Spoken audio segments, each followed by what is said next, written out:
Today, we present another reason for optimism this season for the New York Islanders, plus a player at a crossroads who could make a big difference for the Islanders offense this season if things break right. We've got that and a whole lot more coming up on today's episode of the Locked On Islanders podcast.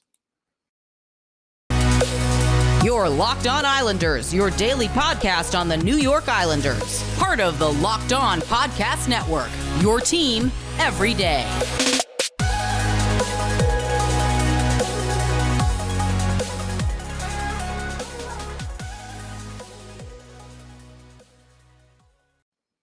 And welcome, everybody, to the Wednesday edition of the Locked On Islanders podcast. Gil Martin, so glad you could join us today and be part of the Locked On Islanders family.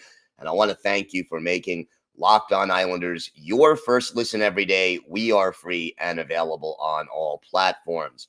Also wanted to hope everyone can just bear with me in case you haven't heard it in my voice. I contracted COVID over the holiday weekend. I'm doing the best I can. It hasn't been an easy path, but I am slowly on the road to recovery. So if my voice sounds a little off or if I cough in the middle of the show, just please bear with me. I'm here. I'm dedicated to bringing you the Locked On Islanders podcast, and I will continue to do that with the next show scheduled for Friday. So barring any significant setbacks, we will keep on schedule here on the Locked On Islanders podcast. If you've got something Islanders related on your mind, if you have a question, a comment, maybe something you'd like us to talk about on the show, feel free to send us an email. The email address, lockedonislanders@gmail.com. And if you leave your first name and where you're from, we are happy to mention you on the show when we talk about whatever it is that's on your mind. You could also follow the show on Twitter at Locked On Isles, and you could follow me, Gil Martin, on Twitter at Ice Wars, NYRVSNYI. We'll keep you up to date on all the latest Islanders news, notes, and happenings, everything going on, trade rumors, free agency, injury news once training camp gets underway. If it's happening to your New York Islanders, we'll have it covered for you right here on the Locked On Islanders podcast. So we're going to start today with another reason for optimism. I know it's been a rough offseason. I know it's been, I guess the right word more than anything is that it's been a disappointing offseason, that the expectations that the Islanders fans had for signing or trading for a goal-scoring forward, preferably a winger, never came to fruition. And for all those rumors and all the different things that were mentioned and never happened, I know it really does disappoint the fan base, and understandably so. So, but yet, in spite of that, there are reasons for optimism. And we talked about one of them on the last show, that basically, you know, the Islanders will not have as bad of a situation as they had a year ago. So, you know, you're not going to start with a 13-game road trip. Let's start with that. And basically that, you know, there are still reasons for optimism. The addition by subtraction on the blue line was another one that we discussed on Monday's show. But today, the other issue that I want to talk about is goaltending.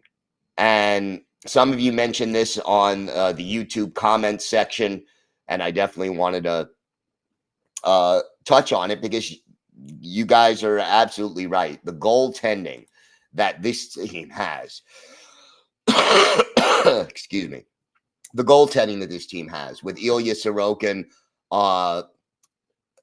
being there and Semyon Varlamov being there, it really gives this team a chance to pretty much win almost every game they start. And these two players, you know, they're not going to have too many games that because of their poor play, you're not going to be in the game. In fact, Sorokin and Varlamov will keep you in, let's say 75, 80% of your games, maybe more. You're not going to win all of the games they keep you in, especially with the Islanders' offense being as inconsistent as it has been. But it should give you a chance to get points almost every game in and out, and that is something you can't ignore. You go up and down the goaltending rankings of the top two. There are 64 goalies in the NHL at any given time.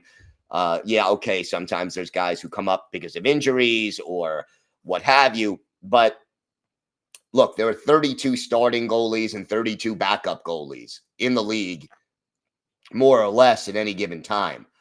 And I think it's safe to say Ilya Sorokin is certainly a top 10 goalie in this league, maybe even a top 5. And I think Semyon Varlamov is probably somewhere in the 20s, 25 maybe, best goalie in the league. You look at it that way. The Islanders have 2 starting caliber goaltenders, either one of whom they can count on. If, you know, if Semyon Varlamov goes down, Sorokin can come in, play, 5 out of 6 games if he needs to, and keep your team sharp. If it even goes the other way and Sorokin gets hurt, and we don't want either of these players to get hurt, but if Sorokin goes down and has to miss 5 or 6 games, Varlamov can come up and start 4, 5, 6 games in a row and keep the Islanders strong and in games regardless. So what it does is it brings a certain amount of confidence to the team. And that confidence was eroded a little bit last year, not so much because of the goaltending, although Varley, started the season, missed training camp because of injury. You had illness, you had all kinds of issues with Varley. But realistically speaking, the important thing is that when he's on his game and toward the end of the season, he started to get his groove again, I would say by March. Varlamov is still a starting quality goaltender in the National Hockey League. And a lot of teams have one. I don't think too many teams have 2 goalies in the top 32. And the Islanders most certainly do. The confidence got eroded a little bit last year because the margin of error was so small, because the turnovers, both in their own zone and just outside of, in neutral ice, but just outside the Islanders zone, when their transition was so bad last year, it made the margin of error so low that, if either of the goalies let in one bad goal, that was all they needed, because, okay, you're going to let in one goal you can't do anything about. And okay, that's 2 goals you've given up already. You're only scoring 2.7 goals a game on average. So the margin for error because of the defensive errors and the turnovers last year did erode the confidence a little. That plus Varlamov's injuries and health issues. But overall, these 2 goalies give the Islanders a chance to win every night. And goalies, the best goalies are going to steal some games for you, allow your team to win games that they probably realistically shouldn't win because they're outplayed, but the goalie makes key saves. But the fact is that good goalies also keep your team in the game, and the Islanders have 2 of them. And overall, that is an asset that any NHL team will take to the bank. Offense sells tickets, defense wins championships. The Islanders realistically have goaltenders that will keep them in every game, just about. And that is a reason for optimism. And, I'll take it a step further. Sorokin is still in his mid to late 20s, 26, going to be 27. Realistically speaking, he's in his prime right now. And come trade deadline or sooner, if Sorokin proves himself to be as great as he has looked so far, Varlamov could be available to be traded and bring the Islanders an asset that they desperately need for the stretch drive. So just something to keep in the back of your mind as we move on. We have got a lot more to discuss, including a player at the crossroads of his career who could really help the Islanders offense if everything breaks right. We've got that and a lot more still to come on this episode of the Locked On Islanders podcast. Today's episode is brought to you by your friends at Built Bar. If you haven't tried Built Bar Puffs yet, you are depriving yourself of one of life's greatest joys. And guess what? There's a new flavor. Ready? Delicious, indulgent cookie dough covered in chocolate. That's right. Built has done it again. Let me introduce you to your new favorite cookie dough chunk puffs. They have a light and chewy texture, real cookie dough chunks, and of course, like all Built Bars, they're covered in 100% real chocolate. It's all the joys of eating cookie dough without the hassle of making it. And it's healthy for you. Cookie dough chunk puffs are only 160 calories per bar, but they pack a whopping 15 grams of protein. Like, what's great about Built is that all their bars are made with collagen protein, which your body absorbs more efficiently and provides tons of health benefits. Eat something that tastes good and is good for you. Go to Built.com, use the promo code LOCKEDON15 and get 15% off your order. That's promo code LOCKEDON15 for 15% off at Built.com. So we have to talk about this player who is at a crossroads in his career right now, but can be a big difference for the Islanders this year. And the guy I'm talking about is Oliver Wahlstrom. Wahlstrom is 22 years old. He's 22. He won't turn 23 until June 13th. He is now entering his third full NHL season. And realistically, he has put up slightly better numbers each year, although he only played 44 games in 2020, 2021. Played 73 last year and only exceeded his point total by 3 and his goal total by 1. So clearly he had a better per game statistical season in 2020, 2021. Wahlstrom has been inconsistent. We saw early last year how good he can be and how he could put the puck in the net. And look, the fact of the matter is that Oliver Wahlstrom, it was 5th on the Islanders in shots on goal, despite the fact that all the players ahead of him in shots on goal got a lot more ice time than he did. Who led the Islanders in shots? Noah Dobson. Then it was Brock Nelson, Matthew Barzal, Anders Lee, and then Oliver Wahlstrom. Wahlstrom had 157 shots in 73 games. And was playing very few minutes in a lot of them because Barry Trotz never really developed trust in Wally and had, used tough love to try to get Wahlstrom to play more defense and do more things without the puck. And it had mixed results, let's face it. Wahlstrom does have to learn how to do certain things away from the puck. You're not going to be great in the Islanders system without doing the little things on defense. It doesn't work. If one player isn't all in, the system will break down. Now, it may be slightly different under Lane Lambert than it was under Barry Trotz, but realistically, you have to understand that Wahlstrom is going to have to find a way to do some of those little things to earn his ice time. That being said,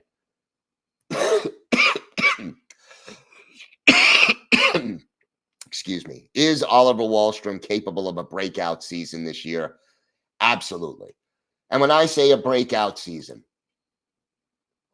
Wahlstrom is capable of being a top 6 forward. He has the talent to be a top 6 forward. And look, last year he averaged 12 minutes and 4 seconds of ice time per game. He could add that to that by 4 or 5 minutes, maybe 6, which would be a third increase if he can put it all together and do his thing. And realistically, it's time. And he needs to take advantage. He's got a new coach who is going to give him a clean slate and probably having a slightly new system out there as well. Oliver Wahlstrom has to take advantage of this opportunity. And the shot he has, plus the fact that he's not afraid to use it, is something the Islanders so desperately need in their lineup. Should the Islanders still go out and try to bring in a goal scorer, a bona fide 30-goal guy to take this team to another level? Yeah, if they can, I'd certainly still be in favor of it if it happens anytime between now and the trade deadline. But in Oliver Wahlstrom, they have a guy who is definitely capable of taking it to the next level. And Wally, he is 6'2", 205. So he's just now going to really start growing into his own body and sort of being able to catch up with his skills and his physique and his physicality. Players who are going to be power forwards or players who are a little bit bigger, it takes them a little longer to adjust to life in the NHL. And if Oliver Wahlstrom can really take it to another level now, boy, that would make a big difference. And I want to see Wally on the power play too, because of his ability to shoot, because of the fact that this power play struggles so badly at times. And you get Oliver Wahlstrom out there, and if he's doing the things he needs to do, the power play could increase. Look, last year, Oliver Wahlstrom had 13 goals, okay? Let's say you just double that to 26. You add 13 there. You got to figure Kyle Palmieri should have a better year than he did at 15 goals. Let's say he goes to 25. That's 26, 25, 26 more goals than you already had a year ago. And I think that, maybe that's asking a lot. Maybe that's a best case scenario. If I went down the line, I could pull out a best case scenario for every player, and voila. The Islanders would be, one of the leading scoring teams in the league. But realistically, Barzal should have more goals easily. Anders Lee is capable of matching or exceeding his totals. J.G. Pajot can go up slightly. Beauvillier can go up. Palmieri can go up. Wahlstrom and Bellows can certainly increase their goal totals. It is not unrealistic to think that some of these, some of these players who had a rough year last year for numerous reasons won't do better. And overall, I think Lane Lambert's system, while it's not going to be radically different from Barry Trotz's, it will probably be more open-minded offensively. Maybe not a lot, but a little bit. But, let's say that that's worth a few extra goals, but probably giving up a couple of goals also. But offensively, it could take you, give the scoring players a little bit more of an opportunity to shine. This is a key season for Oliver Wahlstrom and for Kiefer Bellows, for that matter. They are at a crossroads. Bellows is on a 1-year contract. Wahlstrom has to show that he's ready for prime time. The opportunity is there. The question is whether or not he is able to take advantage of it. And we'll see whether or not he is able to do that. Hopefully he can. But it's going to be a big factor in what the Islanders offense does this season, especially if they don't go out and bring in that scorer, whether they don't do it until the trade deadline or don't do it at all. We'll have to see. But Wahlstrom, a very, very key factor in whether or not this Islanders offense can improve this year. We have got more to discuss on today's show. We have got a player who finished his career with the Islanders and later became the Islanders general manager. Let's see if you can guess who that is. He played with the team in the very early 90s. We've got that and more still to come on today's Locked On Islanders podcast. Time now for our Islanders birthday of the day. And yeah, Monday was the 64th birthday of former Islanders forward and also general manager Don Maloney. Maloney, a native of Lindsay, Ontario, drafted by the Rangers in the second round back in 1978. Joined the Rangers midway through the 78-79 season, was a big part of their run to the Stanley Cup final in 1979. Was traded to the Hartford Whalers in 88-89 and then to the Islanders in 89-90. Played 1.5 years with the Isles, 16 goals, 43 points in 79 games in 1989-90. Only played 12 games in 90-91, had 5 assists and 6 penalty minutes in that one. Did play in 5 playoff games for the Isles. Maloney was one of those gritty guys who could also put the puck in the net, had 29 goals a couple of times in his career with the Rangers in one season. He was a good passer. He could dig the puck out of the corners as well. Sort of a great second line forward and an average first line forward or a little below average first line, but on a second line, he was great.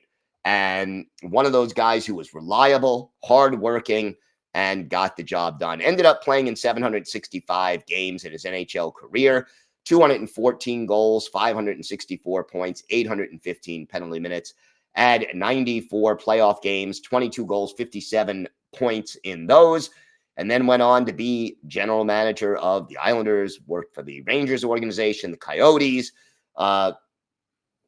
basically got all of that done in the front office capacity for a long time. And, the Islanders did have their run to the 1993 Cup final while he was their general manager. So he did certainly have some magic moments as a GM for the New York Islanders. We go back and look at one of his better games as an Islander, January 6, 1990, Nassau Veterans Memorial Coliseum.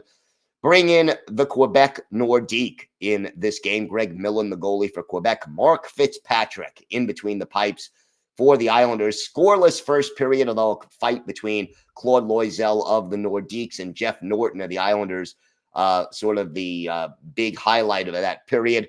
In the second, though, Quebec gets on the board first with Pat Flatley in the penalty box for tripping Tony Herkish. His 7th from Tony McKegney and Brian Fogarty at 6:23. Islanders trailing 1-0. But with Euro Yarvi in the box for holding, the Islanders get a power play, and David Volek takes advantage. His 9th, Doug Crossman and Jeff Norton with the helpers were tied at 1. And exactly 1 minute later, Randy Wood, his 10th from Ubi McDonough. After 40 minutes, the Islanders are up by a score of 2-1. In the third period, the Islanders extend their lead. Pat LaFontaine, his 36th of the year. Alan Kerr, the assist. 3-1 Islanders. Then our Islanders' birthday of the day, Don Maloney goes to work. The Islanders are shorthanded. Doug Crossman is off for holding, but Don Maloney gets a shorty, his 8th, from Brent Sutter at 14:23. That makes it 4-1 Islanders. Michel Goulet makes it 4-2 at 16:25. He scores for Quebec. Joe Sakic and Joe Sorella with the assist. But then Don Maloney, our Islanders' birthday of the day, clinches the victory with his 9th goal, an empty netter at 18:34. Gerald Diddick and Brent Sutter, the assist. Islanders win this one by a score of 5-2. They get 40 shots on goal in this game compared to 30 for Quebec. Mark Fitzpatrick, 28 saves. But for Don Maloney, our Islanders' birthday of the day, 2 goals. He is a +1. And he had 7 shots on goal, which led all players on the Islanders in this game. Don Maloney, very nice guy. Was able to interview him for my book, Ice Wars, and talked about his time with both the Rangers and the Islanders and working for both teams' front offices. And he had some interesting observations about the differences between the two franchises and what it meant.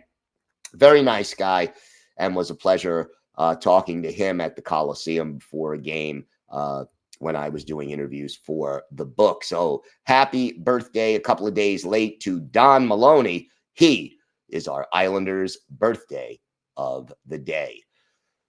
So what do you think about my player at the crossroads? That, of course, do you think that Oliver Wahlstrom does hold the key to improvement for the New York Islanders when it comes to their offense this year, especially since the team did not make that big trade? Is there another player you think is equally as important? Let me know. You can, email us, mention it on Twitter, or in the comments on YouTube. We will be back Friday, assuming that I don't feel worse, with another show. And we will, of course, have all the latest Islanders news, notes, and happenings for you right here on the Locked On Islanders podcast. Thanks again for making Locked On Islanders your first listen every day. Now make your second listen Locked On NHL. Locked On experts give you a daily 30-minute podcast on all things NHL all year long. Stay up to date on everything in the hockey world. Locked On NHL, your daily 30-minute NHL podcast. That does it for this episode of the Locked On Islanders podcast. Have a great day, everybody. Stay safe. And of course, let's go Islanders.